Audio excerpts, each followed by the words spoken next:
Alhamdulillah nahmaduhu wa nasta'inuhu wa nastaghfiruh wa na'udzu billahi min shururi anfusina wa sayyiati a'malina may yahdihillahu fala mudilla lahu wa may yudlil fala hadiyalah. Asyhadu an la ilaha illallah wahdahu la syarika lah wa asyhadu anna Muhammadan abduhu wa rasuluhu la nabiyya ba'da ma ba'd. Hadirin jamaah salat maghrib, azakumullah. Kita alhamdulillah bisa berjumpa kembali dan kita mengadakan kembali majelis taklim kita. Mudah-mudahan Allah senantiasa memberkahi hidup kita dan memberikan keselamatan buat kita, keluarga kita, dan negeri kita yang kita cintai ini. Ada beberapa poin dalam pembukaan pengajian kita ini. Yang pertama tentang masalah tawakal, dan ini pernah kita bahas di kitab Tauhid dulu. Sesuai dengan hadis Nabi, la adwa wala tiyarata wala hama wala sofaro. Nabi bersabda, la adwa, tidak ada penyakit menular. Yang kedua, tidak ada kesialan, ini sial itu sial. Yang ketiga, tidak ada hama. Hama percaya dengan burung hantu. Ya, burung hantu ini enggak ada dalam Islam. Karena banyak di antara kita kalau dengar burung hantu, konon ada yang mati, sial. Wala sofaro, dan tidak ada kesialan di bulan Safar. Masyarakat jahiliyah Arab dulu percaya kalau bulan Safar itu bulan sial. Yang kita bahas adalah sabda Nabi, la adwa, tidak ada penyakit menular. Nabi mengatakan bukan menolak adanya penyakit menular. Penyakit menularnya ada, tapi hakikat yang menularkan adalah Allah Subhanahu wa Ta'ala. Jadi jemaah sekalian, dalam mensikapi penyakit menular ini, pertama tidak boleh kita takut berlebihan. Yang kedua, tidak boleh juga kita sombong. Hakikat penyakit itu Allah yang tularkan. Seperti yang sekarang terjadi, banyak orang berlebihan terhadap penyakit menular. Hakikatnya Allah menggunakan teori sah-sah saja, tapi jangan sampai bablas, berlebihan. Selebihnya tawakal sama Allah. Seperti kaum muslimin sekarang hari ini jaga jarak dan seterusnya. Ini teori manusia. Tetap tawakal hanya kepada Allah. Kadang orang sudah jaga tapi tetap kena juga. Nah, pada saat-saat seperti ini tawakal itu ditingkatkan, ditinggikan, dikuatkan. Jangan berlebihan. Banyak orang berlebihan. Ya. Sampai nggak pakai masker nggak boleh masuk mall, nggak boleh masuk masjid. Berlebihan. Kehati-hatian boleh, berlebihan jangan. Karena Allah yang tularkan. Gitu. Ini masalah tawakal. Ya, sampai ada banyak kasus terlalu berlebihan. Kalau kita lihat sebenarnya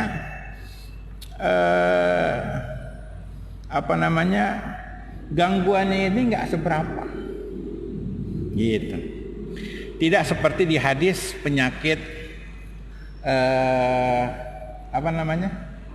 taun. Nabi mengatakan binasanya umatku ada dua. Pertama dengan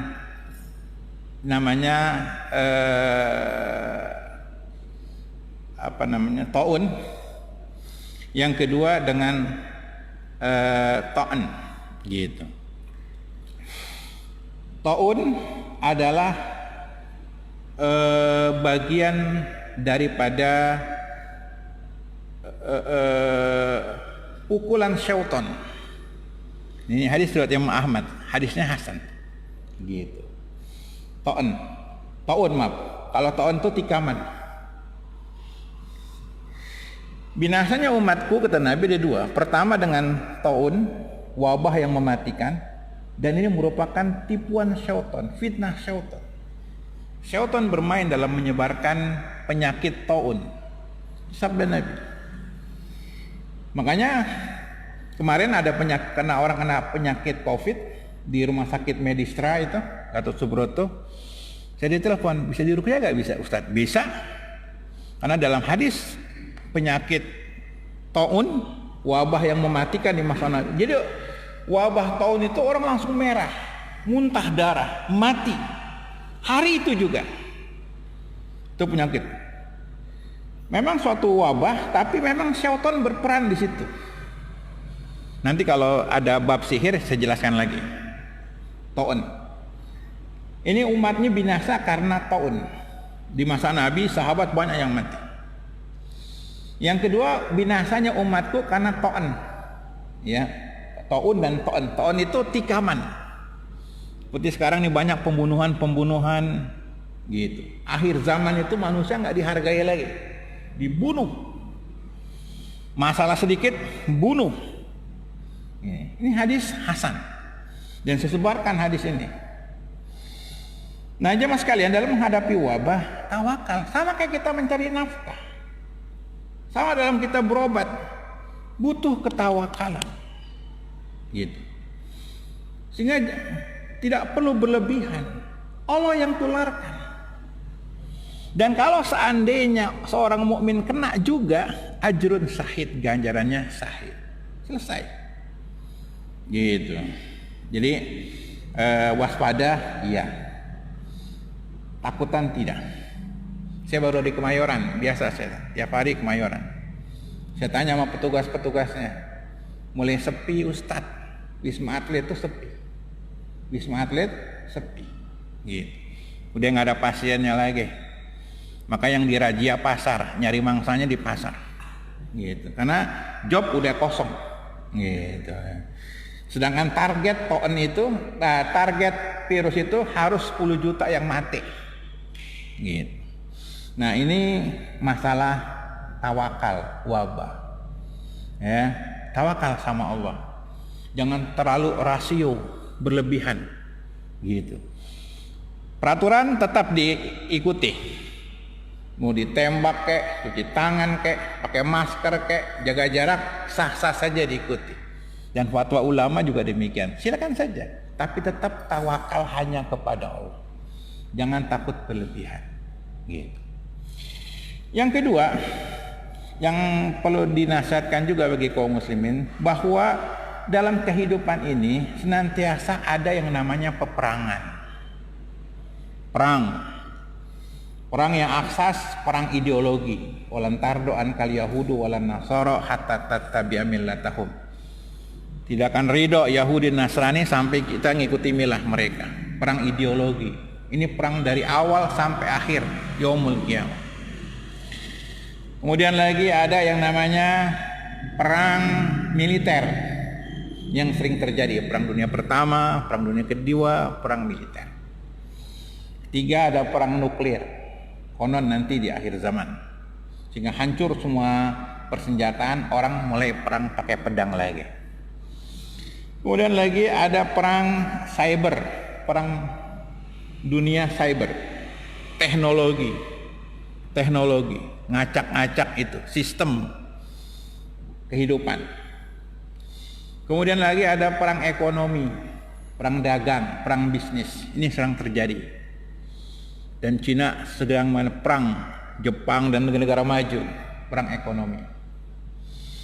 Kemudian lagi ada istilah perang etnis, perang suku, yang sedang juga terbanyak ada perang etnis, perang suku. Kemudian juga ada perang wilayah, perbatasan wilayah. Ini banyak juga terjadi, seperti sebagian negara seperti kita perang dengan beberapa negeri tetangga, masalah batas wilayah. Kemudian juga ada perang namanya perang biologi, perang virus. Dan itu mulai hidup, mulai muncul kemarin tahun 2006, flu burung. Yang WHO gembar-gembor ini virus mematikan. Nah, flu burung mematikan.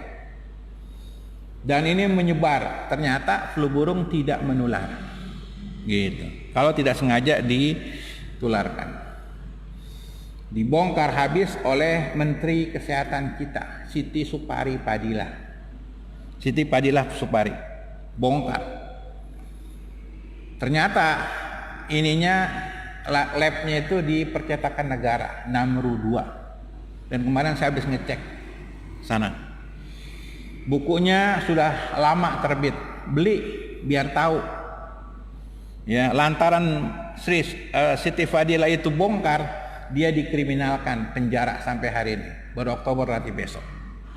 Bagus, ahli jantung, ahli penyakit dalam, peneliti, tahu percis. Dia bicara di PBB di Jenewa itu. Bohong, malu WHO. Biang kerok dunia hari ini WHO. Ketuanya WHO itu LGBT, banci. Nah ini yang sekarang terjadi. WHO. Gitu.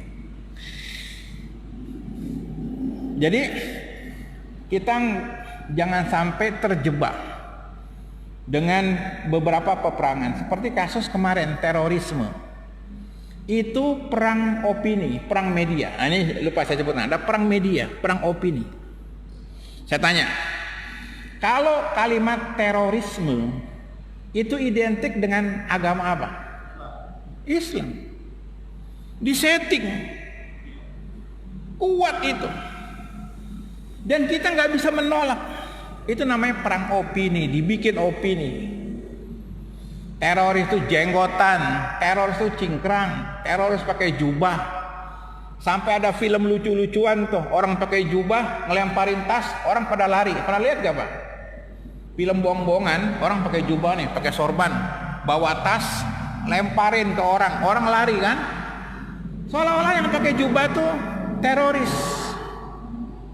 Itu namanya perang opini. Kebentuk gak? Kebentuk. Sampai banyak kaum muslimin curiga sama yang jenggotan.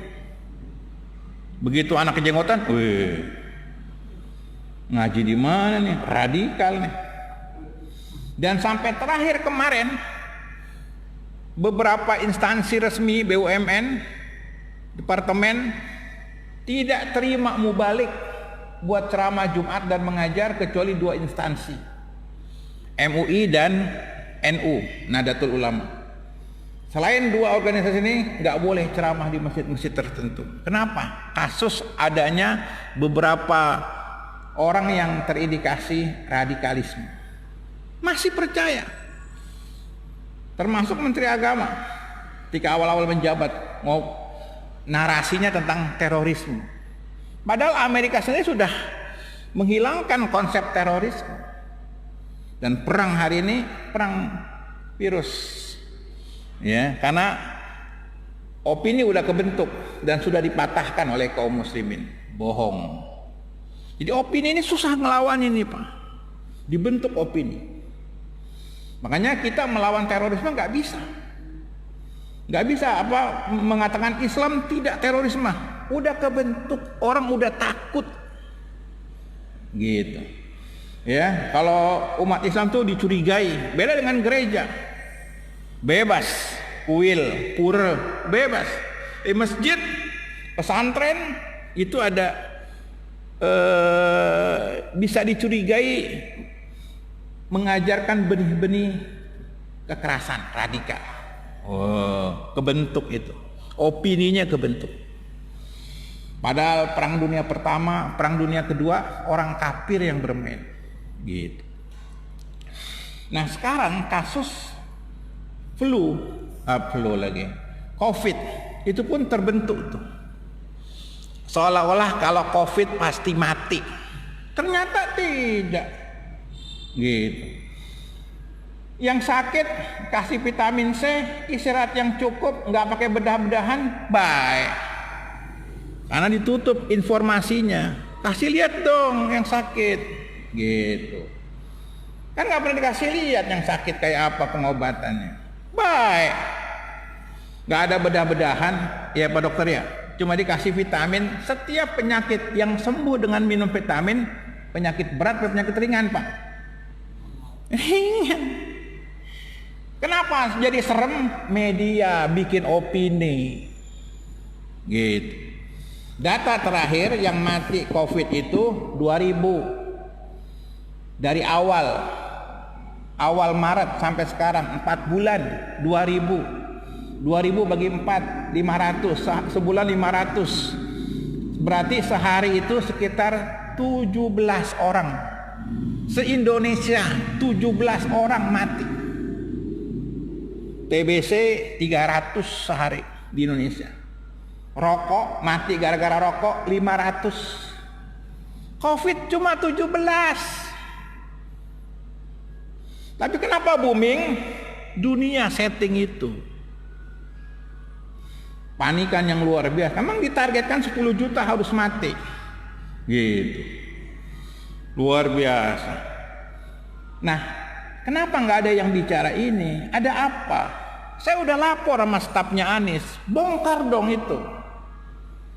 Karena saya ngajar juga di Masjid Fathahillah, wali kota, balai kota DKI, kan ada masjidnya tuh Fathahillah. Saya ngajar sore pada pengajian kantor, selesai kantor. Ini apaan ini? Yang kedua, saya lapor ke TV One supaya dibongkar. Saya datang ke kuburan COVID di Tegal Alur sebelum Ramadan. Saya tanya sama tukang gali kubur, "Bang, sini, saya kasih duit, tapi jujur ngomongnya, cerita. Itu betul yang mati COVID?" "Bohong Pak, nggak ada yang COVID." Keluarga korban ini berantem semua dengan petugas. Makanya ada polisi yang jaga 4 orang. Mereka nggak terima keluarga mereka diponis COVID. Orang sakit biasa kok. Gitu.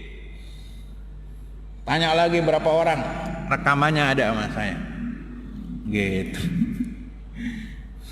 Terus beberapa orang yang keluarganya diponis COVID, padahal nggak COVID, saya bikin surat pernyataan, kita kumpulin, gitu. Dan seterusnya. Ada apa? Kok kaum muslimin begitu rentan? Terima saja informasi yang ada. Saya bilang sama teman-teman, kita sebagai pengurus masjid itu, di samping kita memfasilitasi orang ibadah, pengurus masjid atau siapapun pemimpin yang kayak RT, lurah, setiap ada kejadian dia harus tahu ini benar apa enggak. Setiap ada kasus dipelajari, ini betul atau tidak. Jangan kejebak. Saya kalau jadi RT nih, RW umpamanya, lurah, ketika ada kasus pelajari, ini virus benar mematikan. Pakar virus banyak kok. Gitu. Kita temui. Gitu. Ini benar apa tidak?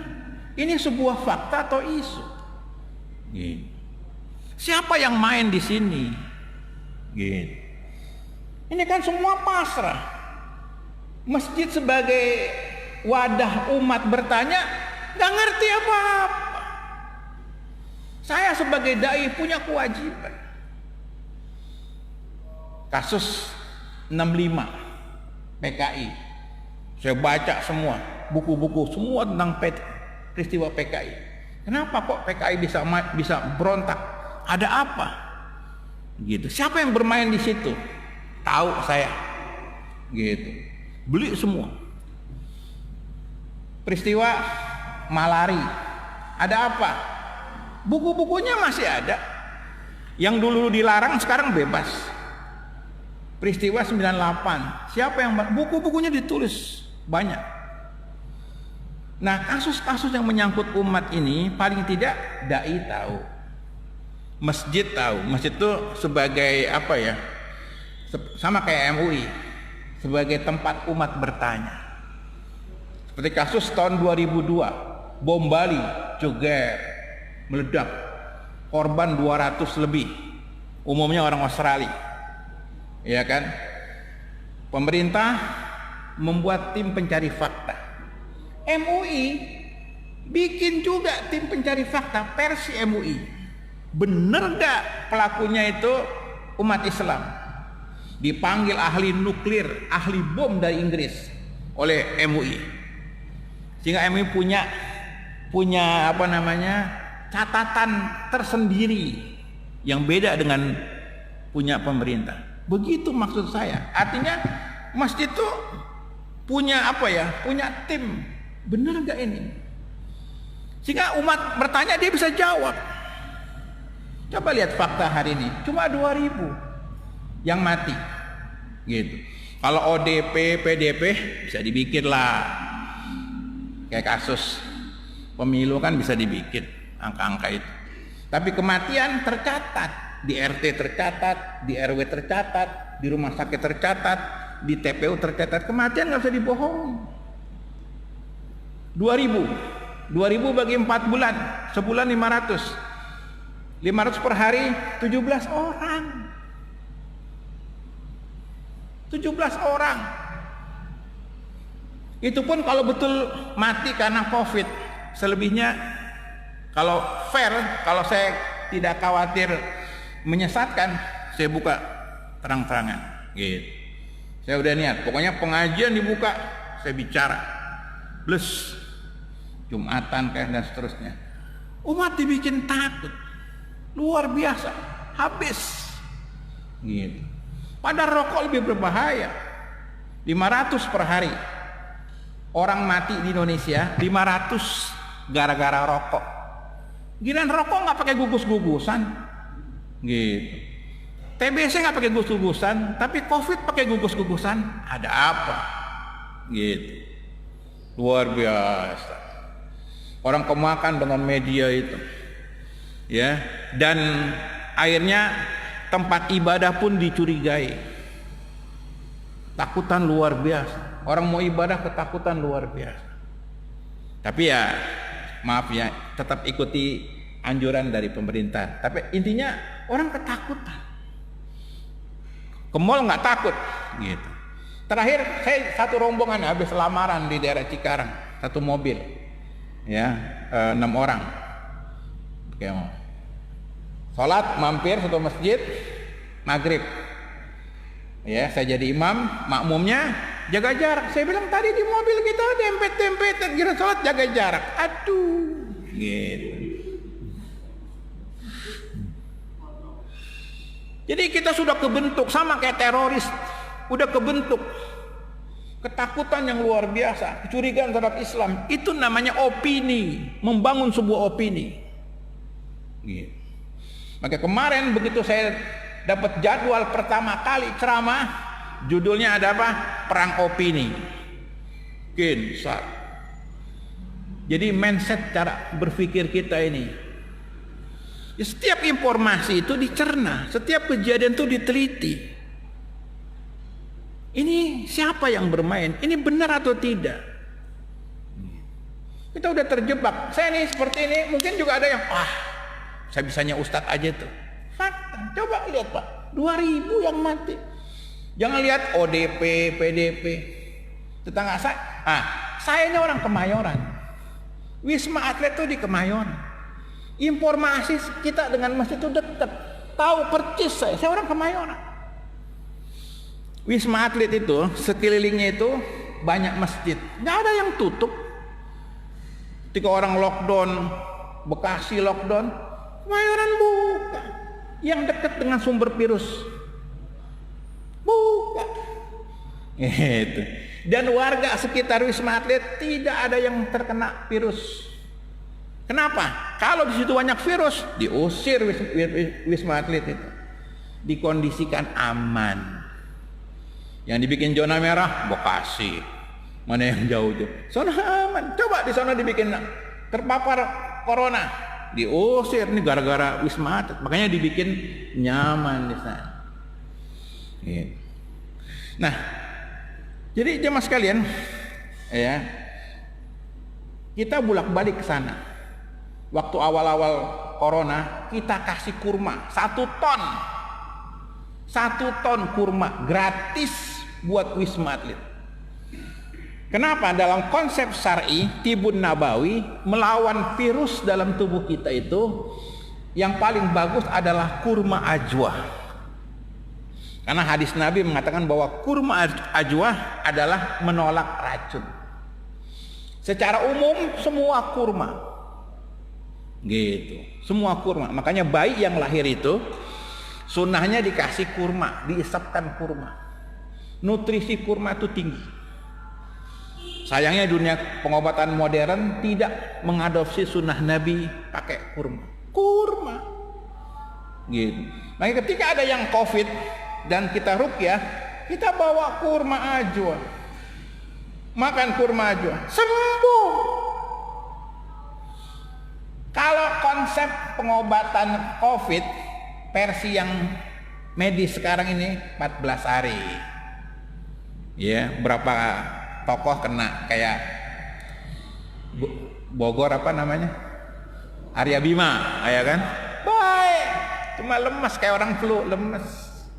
Gitu. Yang mati itu kan ada penyakit bawaan. Tetangga saya di Kemayoran, orang miskin, orang susah, udah tua, sakit-sakitan. Tiba-tiba diponis corona, dibawa pakai APD. Masyarakatnya ketakutan. Yang kena sakitnya tenang-tenang saja. Kenapa? Dia nggak punya keluarga sebatang kara. Hidupnya melarat. Begitu sembuh suruh pulang nggak mau. Corona terus aja deh, seumur hidup nggak apa-apa. Dapat makan, tinggal di rumah sakit. Bapak namanya bagus di Wisma Atlet. Rumahnya sempit, jelek. Biarin kena corona, yang penting makan gratis, dirawat dan seterusnya. Udah sembuh nggak mau pulang dia. Jadi ketakutan yang tidak mendasar, berlebihan. Coba lihat datanya, jangan lihat OTG, orang tanpa gejala. Ini istilah baru, ya, dan seterusnya. Tapi lihat yang matinya itu. Kalau sesuatu yang berbahaya itu dengan istilah mematikan. Gitu. Cuma 2.000 Pak, 4 bulan se-Indonesia. Bapak lihat berapa jumlah mati yang karena rokok, berapa jumlah mati karena TBC, atau karena yang lainnya. 17 sehari. Itu pun kalau betul karena COVID. Kan saya sering tantang, mana yang betul-betul orang mati gara-gara kena COVID mana? Nggak ada. Yang ada adalah katanya. Tetangga saya depan rumah meninggal usia 80, diisuin COVID, nggak diterima, dikubur dekat kompleks sebelah, kuburnya jauh di Pedurenan. Allahu Akbar. Betapa jahatnya kita, terjebak dengan opini. Ini perang opini. Kayak kemarin kita terorisme, kejebak sampai RT bilang kita akan periksa yang ngontrak-ngontrak, apalagi yang isunya pakai jilbab lebar-lebar. Waktu booming masalah terorisme, kejebak. Di masjid saya itu ditempel, menolak ISIS terorisme, copot. Kenapa yang dipajang kok cuma di masjid, di gereja enggak? Gitu. Orang kejebak opini ini. Dan kita berhadapan dengan perang opini. Media bermain di situ. Allahu Akbar. Terkapar. Masjid nggak bisa mengkanter. Lembaga-lembaga dakwah nggak bisa mengkanter. Pasrah. Opini kebentuk. Allahu Akbar. Kita nggak berharap terkena virus. Tapi paling tidak kita paham dalam kondisi-kondisi seperti ini. Gitu. Ini jamaah sekalian, ini penting jamaah sekalian. Jadi kita perang ke depan itu kita banyak. Gitu. Belum melawan virus ini, kita juga kalah. Berharap dari Cina. Kita sudah gembar-gembor kurma. Gak percaya kita dengan wahyu. Gak percaya. Kurma bisa. Baru sekarang Saudi munculkan, udah telat, bahwa habas sauda bisa menghancurkan penyakit ringan. Takutan yang luar biasa, kejebak. Gitu. Tapi Bapak sekali lagi perhatikan baik-baik. Ini hanya masukan. Ya, Bapak tetap instruksi negara pakai masker tetap. Ini adalah kebaikan bersama. Yang saya lawan adalah kejahatan opini ini yang sedang dikembangkan. Ya. Kejahatan opini ini, perang opini ini yang kita lawan nih. Jadi ke depan kalau ada masalah apa-apa, kita harus tahu sumbernya, ini apa masalah. Siapa yang bermain di sini? Gitu. Benar atau tidak? Apa hanya isu? Gitu. Luar biasa. Nah, adapun di luar kita, kejadian di Arab Saudi, kejadian di beberapa negara, itu tidak harus sama. Nggak harus sama, karena problemnya berbeda. Kalau saya jelaskan terlalu panjang juga. Di Saudi beda, beda. Iran itu termasuk penyebaran corona terbesar di dunia, Iran. Ya, Syiah. Dan mereka datang, orang-orang Saudi yang di Iran, ya, orang-orang Syiah yang penduduk Saudi yang di Iran datang ke Mekah, jilat-jilatin Masjidil Haram, jilatin menyebarkan, sengaja menyebarkan virus corona di Masjidil Haram. Yang bilang dubes Saudi yang mau balik, ya mau balik, kebetulan dia cerita, gitu, dubes Saudi, dia jilat-jilatin tuh Masjidil Haram, Ka'bah, lantainya itu, dan seterusnya, tiang-tiangnya, supaya tersebar itu. Jadi kasusnya beda, gitu. Makanya begitu Saudi di lockdown, kasusnya beda, memang disebar, serang virus. Kalau kita nggak usah diserang, panik sendiri, gitu. Ya, yang bawa virusnya nggak ditangkap, tapi yang nggak bawa masker suruh ngepel, suruh nyapu, ingetin. Yang bawa virusnya orang Jepang tuh, ya, bersama Jablay di Depok, itu Jablay yang nularin pertama kali. Masjid yang ditutup, yang bawa Jablay, yang bawa kafir Jepang, masjidnya yang ditutup.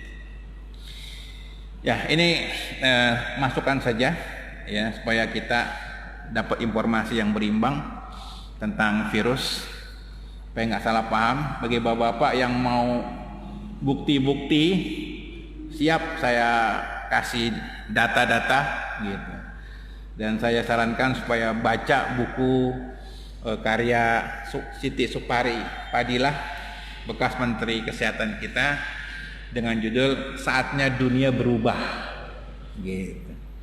Ya, buku 160 halaman, baca, terbuka kita, informasi kita tentang masalah virus. Wallahu a'lam bishawab. Ya, demikian. Subhanakallahumma bihamdika, asyhadu an la ilaha illa anta, astaghfiruka wa atubu ilaik. Assalamualaikum warahmatullahi wabarakatuh.